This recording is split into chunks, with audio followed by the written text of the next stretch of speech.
Abran sus Biblias, por favor, en Isaías, capítulo número 6 y versículo número 9. Cuando usted lo encuentre, por favor, si es tan amable, ponerse de pie, en reverencia a la palabra de Dios. Isaías, capítulo número 6 y versículo número 9.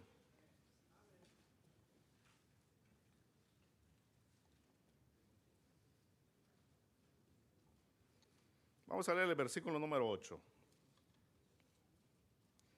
Isaías, capítulo número 6 y versículo número 8. ¿Están ahí, hermanos? Después oí la voz del Señor que decía: ¿a quién enviaré?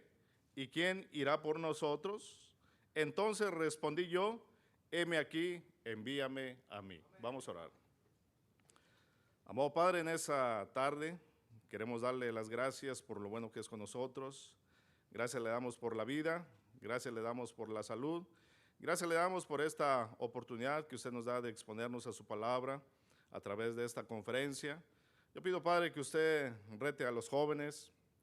Podemos ver que su palabra no ha cambiado. Usted sigue buscando obreros. Y es por eso que usted ha dado dones, talentos, habilidades a estos jóvenes.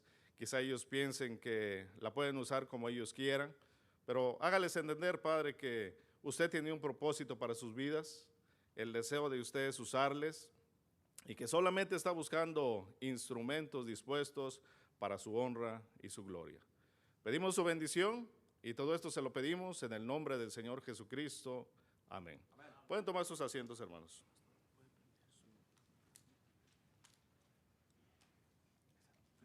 Gracias. El tema de esta predicación, hermanos, es: heme aquí, envíame a mí. Amén. Qué bendición tan grande fue y ha sido el ministerio del profeta Isaías a la obra de Dios. Podemos ver, hermanos, que el profeta Isaías fue un tremendo siervo de Dios. Quizá Dios lo llamó en su juventud a servir, pero él estuvo dispuesto. Yo creo que él no sabía lo que Dios iba a hacer en su vida. Pero podemos ver, hermanos, de que Dios lo usó grandemente. Hoy en día seguimos leyendo, hermanos, cuando leemos la Biblia, seguimos leyendo el libro del profeta Isaías y podemos encontrar aquí, hermanos, muchas profecías que se cumplieron, pero todavía hay otras profecías que están por cumplir. Y gracias a Dios, ¿verdad? Porque Isaías un día le dijo a Dios: heme aquí, envíame a mí. ¿Saben, hermanos?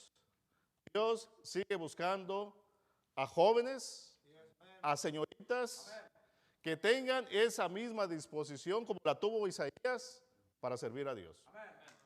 Jóvenes, la vida se va a acabar. ¿Sí o no? La vida se va a acabar. Estamos de pasada aquí. La Biblia dice que la vida del hombre es como la flor del campo. Sale, ¿verdad? Ustedes se han dado cuenta aquí cuando empieza a salir el sol, cuando se está asomando ya la primavera. Los campos reverdecen por un momento. Aquellas plantas silvestres echan algunas flores por algún tiempo, pero son pasajeras.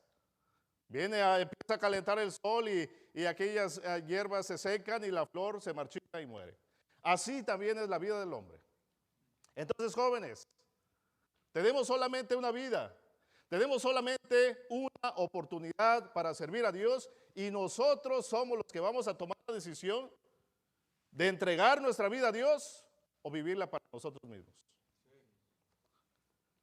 El ministerio de Isaías quedó marcado por tres grandes sucesos.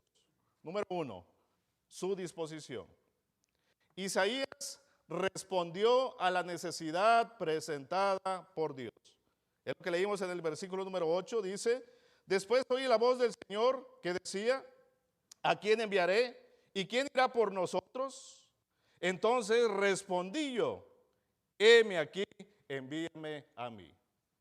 Y hoy en día Dios está buscando a jóvenes, Dios está buscando a señoritas, Dios está buscando a varones que tengan ese mismo valor para las cosas buenas, para las cosas santas, para las cosas de Dios, que se pongan de pie en medio de esta generación maligna y perversa y que digan: yo quiero servir a Dios. Jóvenes, También ustedes tienen una oportunidad de servir a Dios, pero no esperen que los años pasen, porque Dios quiere forjar sus vidas desde la juventud. La respuesta de Isaías es sorprendente porque Judá e Israel estaban pasando por tiempos de decadencia espiritual. A mí en lo personal, hermanos, al estudiar este tema, pude ver, hermanos, el dolor que Dios tenía en su corazón al ver a su pueblo que le había dado la espalda. Ahí estaba Dios, hermanos, en un principio, Dios tuvo planes para su pueblo Israel. Dios lo escogió para ser un pueblo singular, una nación singular, una nación que conociera y glorificara a Dios. Pero podemos ver también en la Biblia que era un pueblo rebelde, un pueblo de duro corazón, un pueblo que tenía la cerviz dura.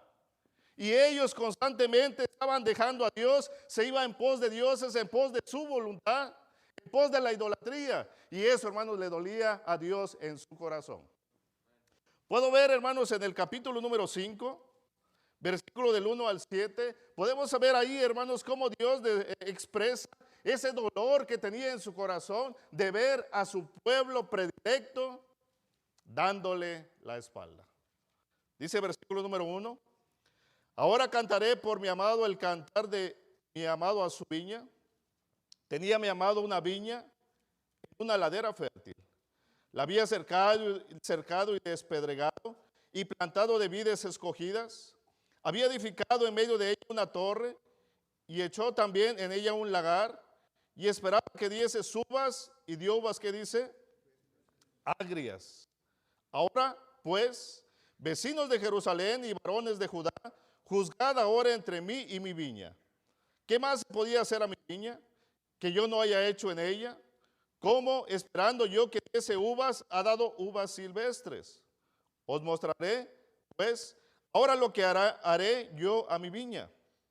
Le quitaré su vallado y será consumida, aportillaré su cerca y será hollada, haré que quede desierta, no será podada ni cavada, y crecerán el cardo y los espinos, y aún a las nubes mandaré que no derramen lluvia sobre ella. Ciertamente la viña de Jehová de los ejércitos es, ¿qué dice? ¿Qué dice, jóvenes? El que no diga amén, no se le va a dar de comer. Ahora sí, ciertamente la viña de Jehová de los ejércitos, ¿quién es? La casa de Israel. Y los hombres de Judá, planta deliciosa suya, esperaba juicio y he aquí vileza, justicia y he aquí clamor. ¿Se dan cuenta? ¿Se dan cuenta, jóvenes, el pesar que Dios tenía en su corazón de ver a su pueblo predilecto, darle la espalda, ir en pos de su propia voluntad? Dios siente, hermanos. Dios tiene sentimientos. Al igual que Israel, hermanos, también nosotros somos el pueblo de Dios. Nosotros somos la iglesia. Cada uno de nosotros, hermanos, que hemos recibido al Señor Jesucristo como nuestro Salvador personal, tenemos este privilegio de tener parte en la iglesia. Y nosotros, hermanos, somos el pueblo de Dios. Y estamos llamados, hermanos, a buscar y a servir a nuestro Dios de todo nuestro corazón. Vean lo que dice Filipenses, capítulo número 2. Filipenses, capítulo número 2, versículo del 12 al 16. Filipenses, capítulo número 2, versículo del 12 al 16 dice, por tanto, amados míos, como siempre habéis obedecido, no como en mi presencia solamente, sino mucho más ahora en mi ausencia. ¿Qué dice, hermanos? ¿Qué dice, jóvenes? ¿Qué dice, señoritas? Ocupaos en vuestra salvación. Ocupaos en vuestra salvación. ¿Con qué? Pastor, va a sobrar mucha comida. Van a sobrar muchos tacos en esta tarde. Dice, con temor y temblor. Porque Dios es el que vosotros produce así el querer como el hacer por su buena voluntad. Haced todo sin murmuraciones y contiendas, para que seáis irreprensibles y sencillos, hijos de Dios sin, ¿qué dice? Sin mancha, en medio de una generación maligna y perversa. Cada uno de nosotros, hermanos, estamos conscientes cómo está ahorita el mundo. El pecado se está multiplicando. El gobierno está favoreciendo, ¿verdad?, para que el pecado se multiplique. El gobierno ha dado la oportunidad, ¿verdad?, para aquellas mujeres que quieran abortar, lo puedan hacerlo con libertad. Hasta hay programas que les ayudan, que les subsidian para que puedan cumplir con ese capricho, pero van en contra de la voluntad de Dios. Porque Dios es el que da la vida. El gobierno también ha favorecido para que la marihuana y otras drogas sean legales y se estén vendiendo en las tiendas como dulces. Y podemos ver hoy en día la juventud, principalmente la juventud aquí de esta preciosa nación, perdidos. Allá en nuestra ciudad, en Trace Cities, podemos ver cada vez más a gente que están perdida en las drogas, a homeless, que han dejado todo, han desperdiciado sus vidas. Ellos teniendo buenas oportunidades, teniendo papeles, nacidos acá, sabiendo un buen inglés. Desperdician programas en los cuales ellos pueden agarrar becas para estudiar. Todo eso lo echaron a la basura. ¿Por qué? Por las drogas. Podemos ver ahora jóvenes en las redes sociales cómo el pecado se ha multiplicado. Y ustedes, jóvenes, deben de entender el significado de esa palabra. Redes sociales. Son redes porque atrapan. Estaba leyendo un artículo el otro día y me llamó mucho la atención. Y hoy en día el internet se considera también como un vicio. ¿Cuánto tiempo uno no gasta en el teléfono, hermanos? Ahí está el teléfono, ¿verdad? A todas horas. Entra un mensaje, vemos el mensaje y 5 minutos en el internet. Por eso se llama redes sociales. Las arañas, ¿verdad? Tejen sus redes, sus telarañas, las ponen en las esquinas por lo regular. Vienen mosquitos y se paran ahí, quedan atrapados. ¿Y qué es lo que hace la araña? Va la araña,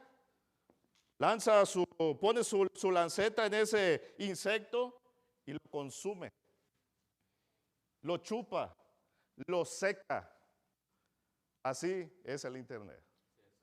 Yo puedo ver a los jóvenes, muchos de ustedes ahorita se miran, no sé, se miran como tristes, como que no tienen gozo,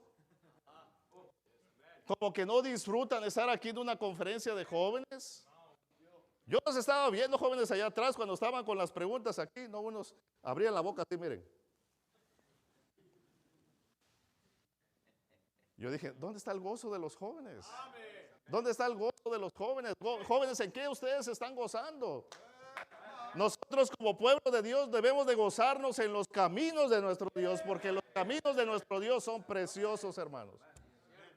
Hay gozo en servir a Dios. No piensen que el servir a Dios es aburrido, es anticuado, es para aquellos que no tienen nada que hacer. No, jóvenes, el servir a Dios da gozo, da mucho gozo.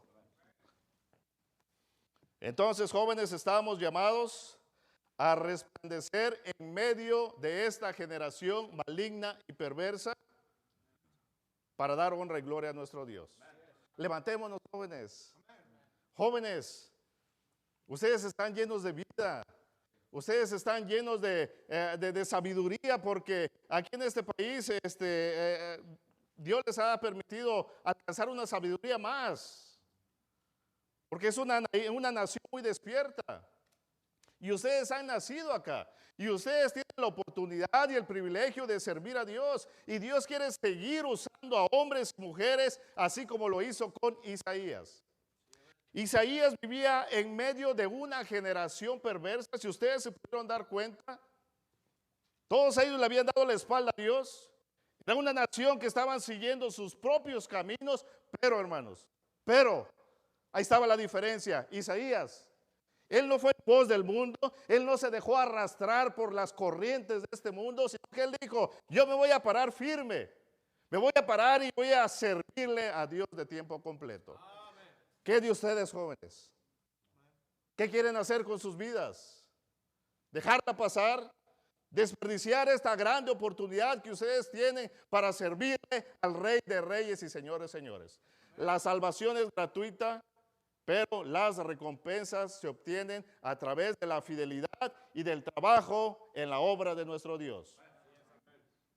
¿Cuántas recompensas eternas ustedes quieren tener? Es tiempo de reflexionar. Es tiempo de despertar. Es tiempo de redireccionar nuestras vidas. Y si nos hemos salido del camino de la justicia, volver al camino recto que le agrada a nuestro Dios. El ministerio de Isaías quedó marcado por 3 grandes sucesos. Número 1, su disposición. ¿Qué tanta disposición nosotros tenemos en estos días? Somos el pueblo de Dios. Dios está esperando que nos levantemos y le sirvamos. Número 2, el ministerio de Isaías quedó marcado por 3 grandes sucesos. Número 1, su disposición. Número 2, el alcance de su ministerio. El alcance de su ministerio.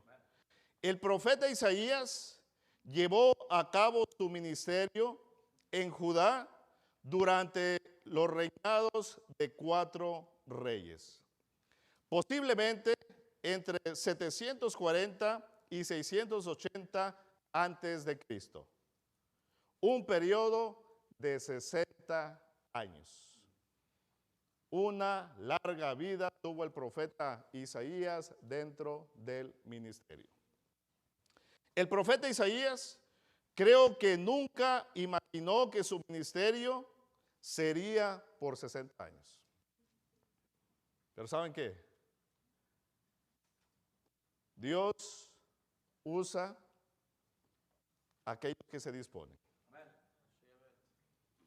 Puedo ver acá, hermanos, en la nación de Israel siempre Dios daba a un rey, a un profeta, y el rey, por así decirlo, era el personaje más importante dentro del pueblo de Israel. Era el que tomaba las decisiones, pero detrás de él estaba un hombre también de suma importancia. ¿Quién era? El profeta. El profeta era el intermediario entre Dios y el hombre, el rey.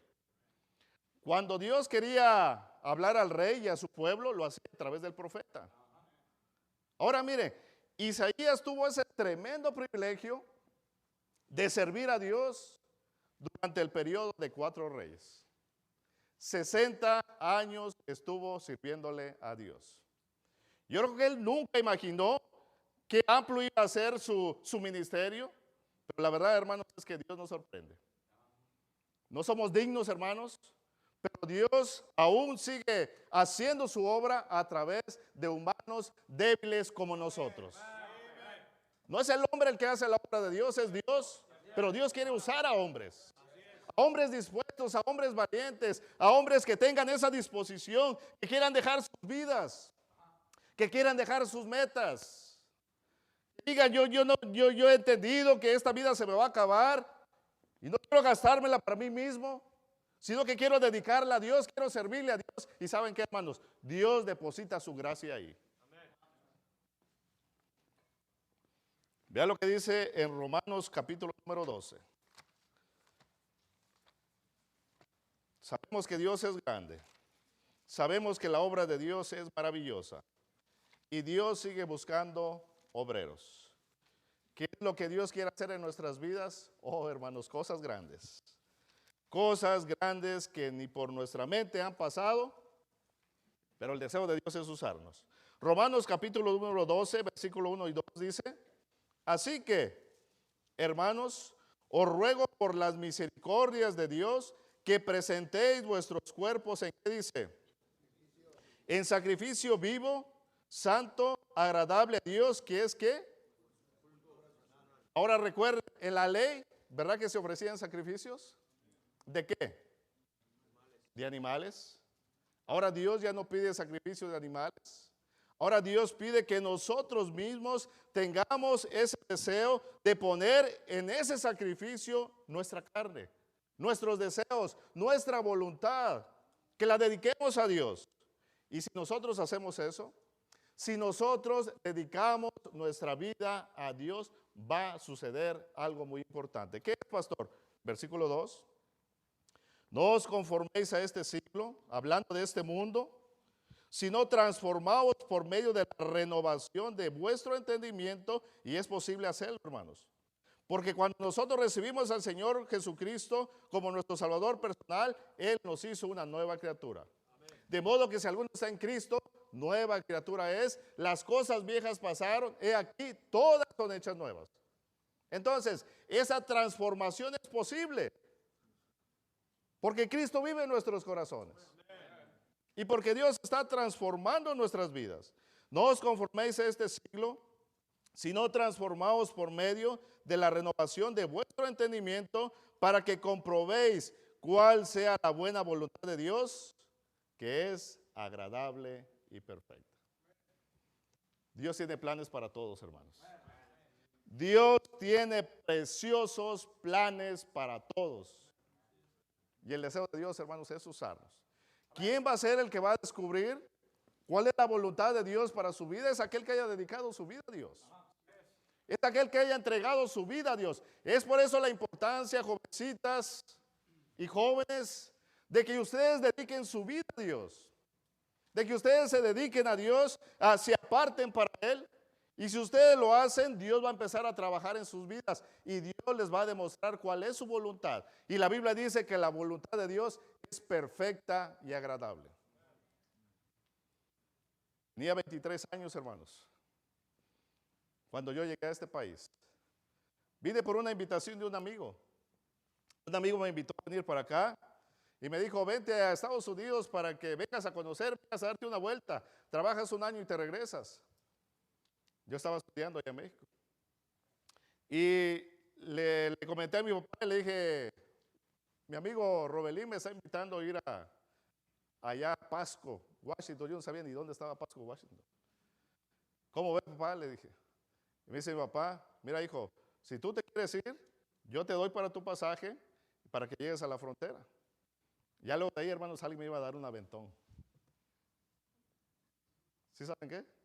Bueno, alguien me iba a abrir el corral así, miren, para que yo pasara. Y me dijo mi amigo, ahí va a estar un amigo que conozco que pasa gente y él te puede pasar. Yo venía, hermanos, por una aventura. Yo venía, hermanos, a trabajar un año, ganarme mi dinerito, según yo, y regresar a Chiapas a seguir estudiando allá. Pero aquí fui alcanzado con el Evangelio. Yo nunca me imaginé que Dios me iba a dar la oportunidad de servir en esa maravillosa iglesia que está allá en Pasco, Washington. Nunca me imaginé. Pero cuando yo fui salvo, yo entendí que se necesitaba vivir de una manera diferente. Yo estuve en un seminario católico durante 3 años. Lo que fue la preparatoria lo estuve en un seminario católico. Y ahí, hermanos, no se me enseñó nada sobre la salvación. Y cuando yo llegué a la iglesia Riverview y escuché las predicaciones que eran basadas en la Biblia, eran predicadas con convicción. Recuerdo que ahí estaba el hermano que me había llevado a la iglesia. Le dije, hermano Osmar, y ustedes ponen en práctica lo que aquí se les enseña. Y se quedó sorprendido. Y me dijo, tratamos de hacer lo que esté en nuestro alcance para cumplir la palabra de Dios. Y dije, esto es bueno. Y ¿saben qué, hermanos? Dios agarró mi corazón. Porque yo, como estuve en 3 años en un seminario católico, todos los días teníamos misa, todos los días rezábamos el rosario y otras oraciones que teníamos, la liturgia, tantas cosas, pero nunca se me enseñó de la salvación. Salí de ahí y ¿saben qué? Dios agarró mi corazón y Dios me puso un celo en mí y llegué a pensar, ¿cómo es posible? ¿Cómo es posible que tanta gente esté engañada cuando el camino para la salvación es tan claro? Juan 14:6. El Señor Jesucristo, él dijo, yo soy el camino, la verdad y la vida, y nadie viene al Padre si no es por medio de mí. Yo dije, es tiempo de prepararme, de conocer la Biblia, jóvenes, porque se vio que no conocen la Biblia, jóvenes. Se ve que no conocen la Biblia. En la Biblia todos los días. Mateo 4:4. No solo de pan vivirá el hombre, sino de toda palabra que sale de la boca de Dios. Hay que leer la Biblia. Hay que alimentarnos espiritualmente. Yo nunca me imaginé que Dios me iba a dar la oportunidad de servir. Yo nunca me imaginé predicar detrás de un púlpito. Pero ¿saben qué? Los planes de Dios son maravillosos. Es por eso la importancia, jóvenes, de que ustedes dediquen su vida a Dios y experimenten cuál es la voluntad de Dios para sus vidas, porque es agradable y perfecta. Yo me gozo de servir a Dios. Me gozo en hacer lo que Dios me está permitiendo hacer.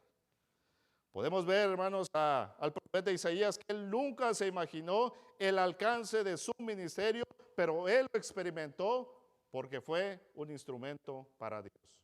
Número 3. El ministerio de Isaías quedó marcado por 3 grandes sucesos. Número 1, su disposición. Número 2, el alcance de su ministerio. Número 3, las grandes revelaciones que le fueron dadas. En el libro de Isaías hay muchas profecías importantes en cuanto a Jerusalén, Judá y las naciones de la tierra. También encontramos grandes profecías sobre el Mesías. ¿Y quién era el Mesías, hermanos? ¿Quién era, jóvenes? ¿Quién era, jóvenes? ¿Quién era, señoritas?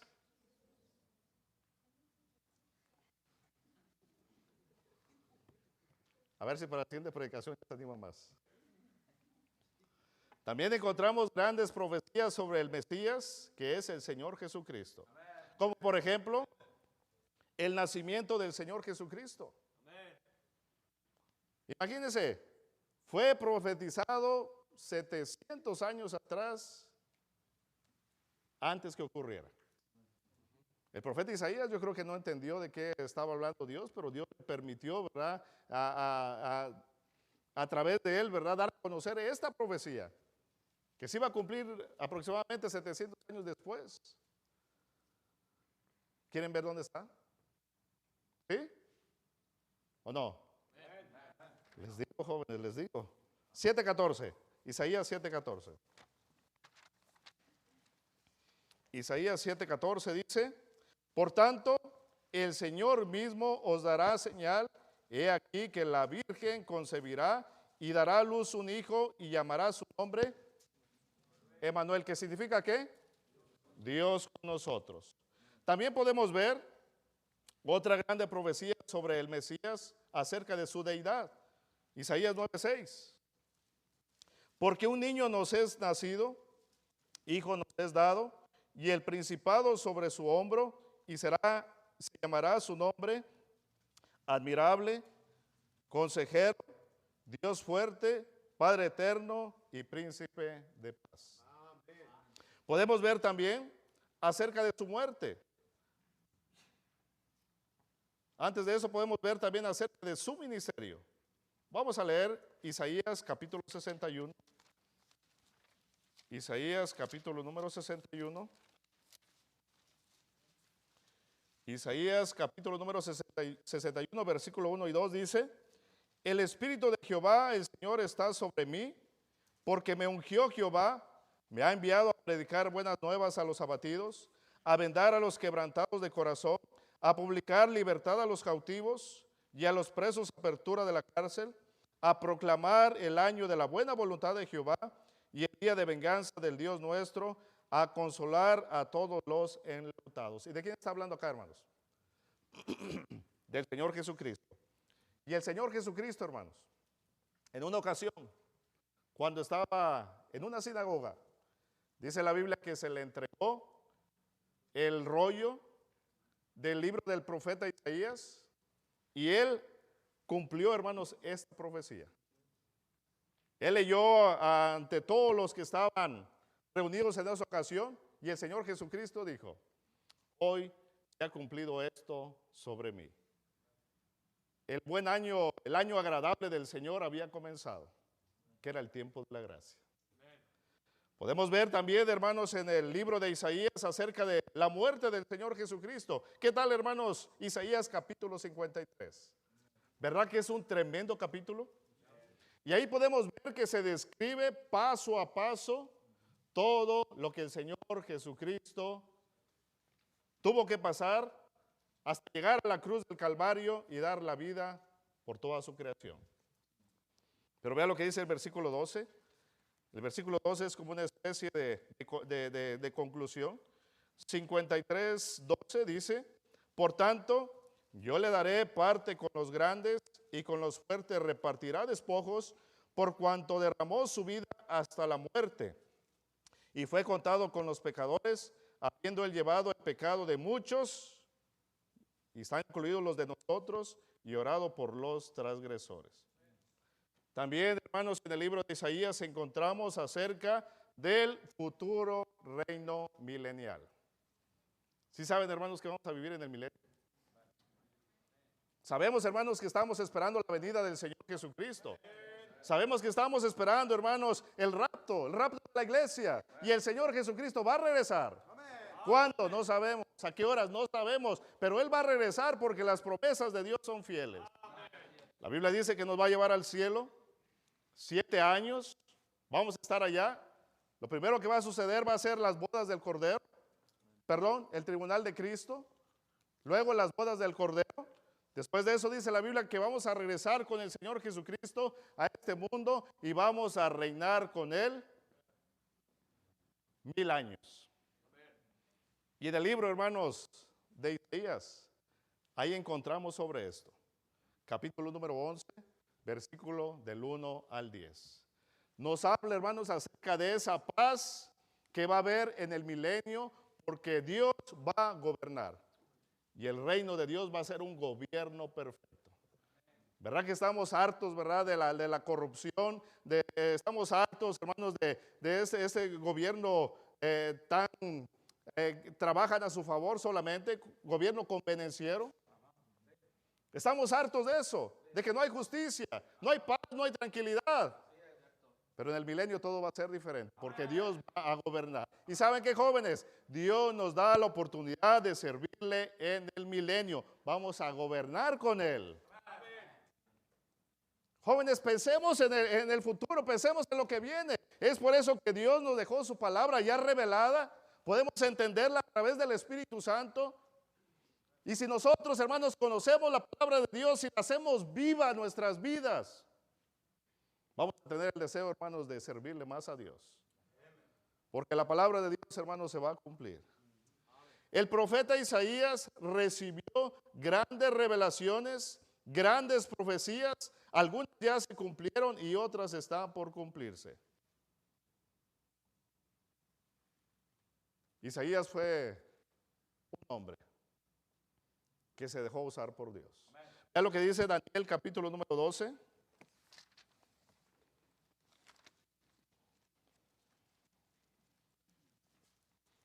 Daniel capítulo número 12. Daniel capítulo 12 y versículo número 3 dice: los entendidos resplandecerán como el resplandor del firmamento, y los que enseñan la justicia a la multitud como las estrellas a perpetua eternidad. ¿Quién dice? Los entendidos. Gracias a Dios que Isaías fue entendido y él dijo un día: heme aquí, envíame a mí. Dios tiene ese mismo deseo de seguir usando a hombres, a mujeres, que entreguen su vida a Dios de todo corazón para que Dios pueda usarlos. Qué importante es, jóvenes, que ustedes comprendan que el deseo de Dios es usar sus vidas. Él solamente busca instrumentos para su honra y su gloria. Dios sigue haciendo una obra todavía. ¿Qué es lo que nos dice en 1 Timoteo capítulo número 2? Vayamos para allá. 1 de Timoteo capítulo número 2, versículos del 3 al 6 dice: porque esto es bueno y agradable delante de Dios nuestro Salvador, el cual quiere que todos los hombres sean salvos y vengan al conocimiento de la verdad. Porque hay un solo Dios y un solo mediador entre Dios y los hombres, Jesucristo hombre, el cual se dio a sí mismo el rescate por todos, de lo cual se dio testimonio a su debido tiempo. El deseo de Dios es que todas las almas sean salvas. Hoy en día hay aproximadamente 8.3 billones de personas en todo el mundo. Según estadísticas, aproximadamente el 31% de la población es salva. Y ahí están incluidos diferentes denominaciones. Entonces hay que hacerles un examen, una prueba, para ver si realmente son salvos. El porcentaje de la población mundial que es salva es mínima. ¿Y de quién es la tarea? De enseñarles, de predicarles, de instruirles, de señalarles los caminos de Dios. La responsabilidad es de nosotros. Dediquemos nuestra vida a Dios. Sirvamos a Dios. Levantémonos con valentía y digámosle a Dios, heme aquí, envíame a mí. Vamos a orar.